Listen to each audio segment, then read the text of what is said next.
भागवत में वर्णन कि जो प्रहलाद का पिता था, प्रहलाद के पिता का नाम हिरण्यकश्यप था। 2 भाई थे, हिरण्याक्ष और हिरण्यकश्यप। हिरण्याक्ष के मारे जाने के बाद प्रहलाद ने हिरण्यकश्यप ने प्रतिज्ञा किया कि मैं मेरे भाई को जिसने मारा है मैं उसे भी अवश्य मारूंगा। लेकिन उसके बाद भयभीत था, पर परिवार वालों के सामने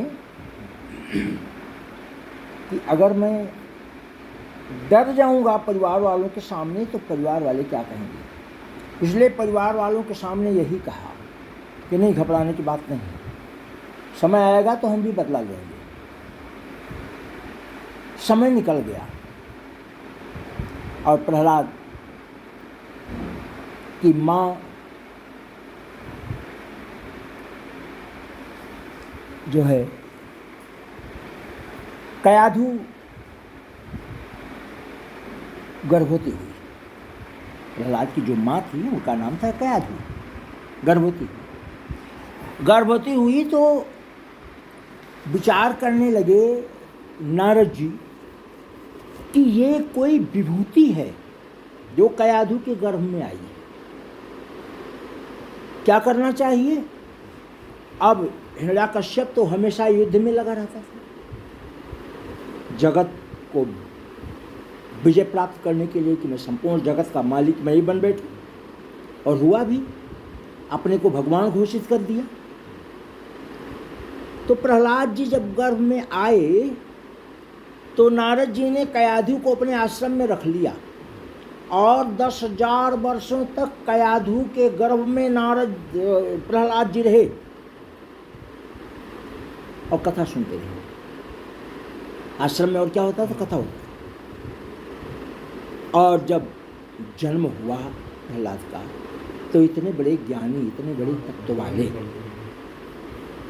अब सुंडामार्क ऋषि जी के आश्रम में पढ़ने के लिए भेज दिए गए। वहाँ प्रहलाद जी ने अपने शिष्यों, अपने मित्रों से कहा कि देखो मित्र, मेरा पिता भगवान नहीं है, राजा है, ये सत्य है, पर ईश्वर कोई और ईश्वर वो नहीं है। ईश्वर जो है जगत नियंता है, वो राम है, कृष्ण है, परमेश्वर है, नारायण है। इस तरह से वर्णन किया। तो तुम लोग, मैं अपने पिता को भगवान नहीं मानता हूं, तुम लोग भी मत मानो, है ना। तो मित्रों ने कहा कि आप राजा के पुत्र हैं, आपको राजा क्षमादान भी कर सकता है, पर हम जनता जनार्दन के संताने हैं, जनता जनार्दन के परिवार से हैं, पुत्र हैं, हमें क्षमादान नहीं मिले तो हमें तो प्राणदंड मिलेगा। तो प्रहलाद जी ने एक कथा सुनाई अपने मित्रों को। प्रहलाद जी ने कहा कि मित्रों, एक कथा सुनाई और कहा कि मित्रों देखो, एक समय की एक रचना है। प्रहलाद जी ने साफ साफ कहा कि वही है सोई जो राम रच रहा, जो कुछ संसार में होना है उसको कोई काट नहीं सकता। ये बात प्रहलाद जी ने कहा मित्रों से। तो मित्रों ने कहा आपकी बात तो ठीक है, पर इसका थोड़ा सत्यापन कीजिए, जिसका प्रभाव, जिसका विश्वास हम लोगों के मानस पटल पे बैठे और फिर हम आपके पिता को भगवान नहीं माने। यह हम भी जानते हैं कि आपका पिता ईश्वर नहीं है, पर राजपद तो उसे प्राप्त हुआ है, डर के मारे हमें भी भगवान भगवान उसको बोलना पड़ता है, इसलिए उसके रहते दूसरे भगवान का नाम हम नहीं ले सकते। तो प्रहलाद ने कहा कि एक कथा सुनाते हैं हम तुम लोगों को कि संसार में जो होना है उसे कोई काट नहीं सकता। ठीक है। कहा कि एक पंडित जी थे और उनकी बेटी बड़ी हो गई। उन्होंने विचार किया कि बेटी बड़ी हो गई, अब इसके विवाह का समय आ गया, तो मुझे क्या करना चाहिए, अब इसके विवाह के लिए सुंदर सा वर खोजना चाहिए। और अब विवाह का खर्चा कहाँ से आए, क्योंकि ब्राह्मणों का काम तो खाली जप और तप है, पैसा आया गया आया गया आया गया। इकट्ठा करने का कोई साधन नहीं पंडितों के पास। कहा कि चलते हैं माता लक्ष्मी की तपस्या करते हैं। तो माता लक्ष्मी की तपस्या वन में करने चले गए वो ब्राह्मण देवता और तप करने लगे। कुछ ही दिनों में माता लक्ष्मी प्रसन्न हुई। माता लक्ष्मी ने कहा, कहिए ब्राह्मण देवता, इसलिए आपने याद किया, क्यों हमारी तपस्या की? ब्राह्मण देवता ने कहा कि मैया मेरी एक कन्या है, विवाह योग हो गई है, आप किसी सेठ को इंगित कर दो, वो मेरे यहाँ आए चल करके और कहे कि ब्राह्मण देवता मैं आपकी कन्या को कन्यादान करना चाहता हूँ, तो जो खर्चा लगेगा हम करेंगे, हमारी बेटी की धूमधाम से विवाह हो जाए। ब्राह्मणों का कार्य यही था, लोग आते थे, काम कर जाते थे। ब्राह्मण का काम था समाज को सुरक्षित रखने के लिए जप तप कीर्तन भजन करना, और समय आ जाए तो प्राणों को बलि भी दे देना, जैसे हमारा दधीच ने किया। संत थे, ब्राह्मण थे दधीच, और उन्होंने समय आया तो देवताओं की रक्षा के लिए अपनी अस्थियां दान कर दी, शरीर दान कर दिया, है ना। और उनके शरीर से बनी हुई आयुध युद्ध हुआ राक्षसों के साथ और विजय प्राप्त किया देवताओं ने। तो समय आने पर ब्राह्मण समाज के लिए बहुत कुछ करते हैं, ऐसा होता आया है। तो ठीक है, मैया प्रकट हुई। मैया ने कहा कि देखिए ब्राह्मण देवता, आपके बेटी की शादी हो गई। और वहाँ गांव वालों ने क्या विचार किया, पंडित जी तो पता नहीं कहाँ चले गए, बेटी बड़ी हो गई है, गांव की बेटी है, कोई समस्या नहीं है।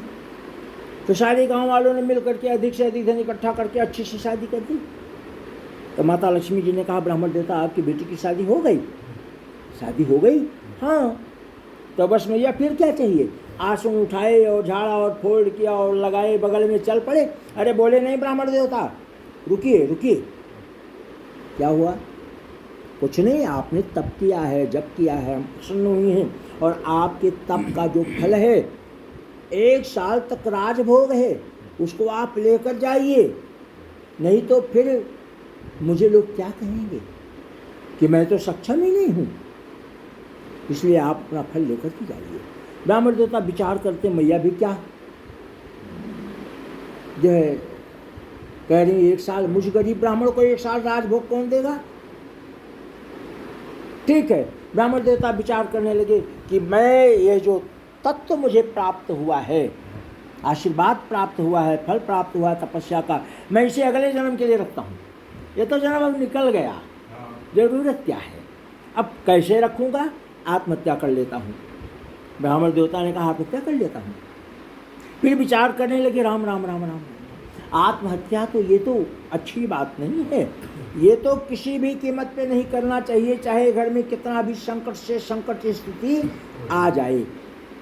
क्यों कि यदि आप आत्महत्या नहीं करते हैं तो आप हर परिस्थितियों का समाधान आपके पास है, थोड़ा ऊंचे या नीचे। फिर क्या, क्यों? दूसरा कारण क्या है? आत्महत्या कर लेंगे तो 10,000 वर्षों तक राक्षस की योनि को प्राप्त करेंगे, फिर जो ये तप का फल मुझे प्राप्त हुआ है फिर ये तो बेकार हो गया। फिर क्या करना चाहिए? आत्महत्या करना ठीक नहीं है। ऐसा करते हैं कि राजा के प्रति कोई अपवाद करते हैं, कोई विवाद करते हैं, जिससे मुझे राजदंड प्राप्त होगा। राजदंड में ऐसा कुछ करेंगे कि मुझे मृत्युदंड प्राप्त हो राजा की तरफ से, और राजा की तरफ से जो मृत्युदंड प्राप्त होगा तो उसमें हमको प्रेत योनि नहीं मिलेगी, और फिर ये सुरक्षित रहेगा। अगला जन्म मुझे सुख शांति ऐश्वर्य की प्राप्ति होगी, जीवन अच्छा चलेगा। अब ये विचार करते हुए पंडित जी चलते चलते चलते चलते राजमहल में पहुंच गए। और जब राजमहल में पहुंच गए तो अब राजमहल में प्रवेश कैसे करें? वो तो प्रोटोकॉल करना है, लिखा पढ़ी करनी है। विचार करने लगे कि और जनता खचाखच भरा है राजमहल में, राजा सिंहासन पर विराजमान है, राजा अपने हिसाब से जो प्रक्रिया चलती है राज दरबार की उस प्रक्रिया में लगा हुआ है। अब इन्होंने विचार किया कि क्या करें क्या न करें। अपने पांव का गहना उतारा, जिसको हम आप जूता चप्पल इत्यादि बोलते हैं, पांव के गहने को उतारा और साध करके राजा के मस्तक पर दे मारा। अब पांव का गहना जा करके राजा के मुकुट पर लगा, और उसी मुकुट में एक कालिया नागन कई बार राजा को डसने के लिए प्रयास कर चुकी थी। लेकिन चूंकि राजा का संपूर्ण शरीर सोने चांदी से भरा रहता है, इसलिए वो राजा को काट नहीं सकी। और संजोग की गति की पंडित जी का जूता जा करके उसी मुकुट में लगा जहां नागिन का मस्तक था। नागिन को चोट लगी, नागिन चट से जमीन पर गिरी, राजा के सामने टेबल पर गिरी, आसन पर। राजा देखे और घबरा गए। राज ज्योतिषी बुलाए गए और उधर ब्राह्मण देवता को बंदी बना लिया गया। राज ज्योतिषी बुलाए गए। राज ज्योतिषी ने विचार करके कहा कि राजन, ये कोई बहुत बड़े समझदार ज्ञानी ब्राह्मण हैं, जिन्होंने आव देखा ना ताव देखा, आपके प्राणों की रक्षा के लिए आपको दे जूता मारा, पाँव का गहना दे मारा कि प्रोटोकॉल में जाएंगे तब तक राजा को तो कुछ भी हो सकता है, इसलिए इनका सम्मान किया जाए। ब्राह्मण देवता को छोड़ दिया गया। राजा ने अपने हाथों से स्नान ध्यान कराया। इसके बाद अपने बराबर में राजगद्दी सजवाई। संपूर्ण राज सुख चलता रहा। अब 1 साल का समय निकल गया। राजा आखेट करने वन में गया, सारा दिन आखेट किया, थक गया। शिविर में आकर के राजा शयन किया जब, तो राजा को निद्रा आ गई। और पंडित जी तो थके नहीं थे। अब पंडित जी तो अपने बिस्तर पर लेटे हुए हैं, जग रहे हैं। इतनी देर में पंडित जी ने देखा कि शिविर में एक मोटा बड़ा लंबा सा सांप आ रहा है और कहाँ जा रहा है, राजा की तरफ जा रहा है। अब पंडित जी के पास भी तलवार थी। अब पंडित जी धीरे से उठे अपने बिस्तर पर से और जमीन पर खड़े हुए और धीरे से तलवार को निकाली। जैसे ही तलवार को उठाया, तलवार निकालने की आवाज़ से सर्प तो उधर भागा और राजा के नेत्र खो गए। अब तलवार हाथ में उठी की उठी। राजा जोर से आवाज लगाया। बाहर खड़े हुए संतरियों ने पकड़ लिया महाराज जी को और राजा ने कहा, तुम मुझे मृत्युदंड देना चाहते हो, मेरी मृत्यु लेना चाहते हो, मुझे मृत्यु प्राप्त कराना चाहते हो, मार देना चाहते हो, राजपद ग्रहण करना चाहते हो। बंदी बना लिए गए महाराज। पर राजा ने कहा कि आपने मुझे एक बार प्राण की रक्षा की, एक बार जो आपने प्राण की रक्षा की है उसके बदले में तुम्हें प्राण दंड देना नहीं चाहता, छोड़ रहा हूं।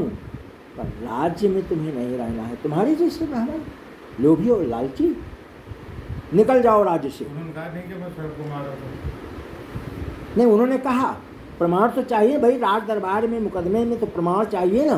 प्रमाण किस बात का? कौन माने कि यहाँ सर्प आया था? तो पंडित जी का 1 साल का जो राज सुख था वो प्राप्त हुआ और जैसे ही समाप्त हुआ तो सर्प देवता उपस्थित हो गए।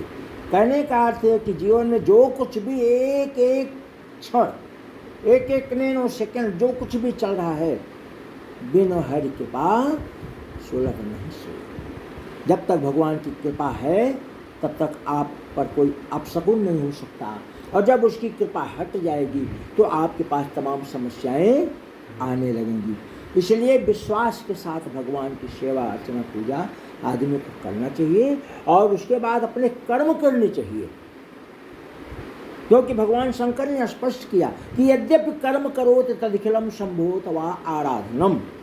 हे जगत के मनुष्यों, कर्म करके आओगे तो मैं बहुत प्रसन्न हूँ, जो जो मांगोगे सब दे दूंगा। और नहीं तो कर्म करके नहीं आओगे अगर, तो भाई जो पूर्व जन्म में करके आए हो वो तो कर्म फल आपको मिलना ही मिलना है, वो चाहे अच्छा हो चाहे बुरा। जब प्रहलाद जी ने यह बात अपने मित्रों को सुनाई तो मित्रों में एक ज्ञान रूपी हर्ष जागृत हुआ। ये तो बहुत अच्छा, अर्थात जो होना है उसे कोई टाल नहीं सकता। फिर हम सच्चाई की तरफ क्यों ना रहें, हम झूठे प्रवचन की तरफ क्यों जाएं कि हिरण्याकश्यप भगवान है।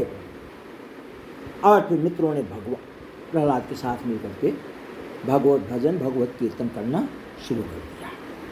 इतने में उपस्थित हो गए हिरण्याकश्यप, और हिरण्याकश्यप ने पूछा सुंडामार जी से, कहिए गुरु जी क्या हाल है हमारे प्रहलाद का? अरे बोले, क्या बोलूँ राजन, मैं तो बहुत परेशान हो गया हूँ। उसी से नहीं, स्कूल में जितने छात्र हैं उसने सबको अपने बस में कर लिया है, मेरी तो कुछ चलती ही नहीं है। मैंने बहुत कोशिश किया राजन, वो आपके नाम को भजना नहीं चाहता, वो कहता है कि आप तो मेरे पिता हैं और ईश्वर कोई और है। तब प्रहलाद ने कहा यही सत्य है। हिरण्यकश्यप ने पूछा बोलो, अगर यही सत्य है तो तुम्हारा भगवान कहाँ कहाँ है? तब प्रहलाद ने कहा पिताश्री ये मत पूछिए कि कहाँ कहाँ नहीं, आप तो ये पूछे ना कहाँ कहाँ नहीं है, कहाँ कहाँ नहीं है। तो हिरण्यकश्यप ने क्रोध किया और लेकर के हिरण्यकश्यप चला गया। ये स्थिति है और ठीक है, भगवान की कृपा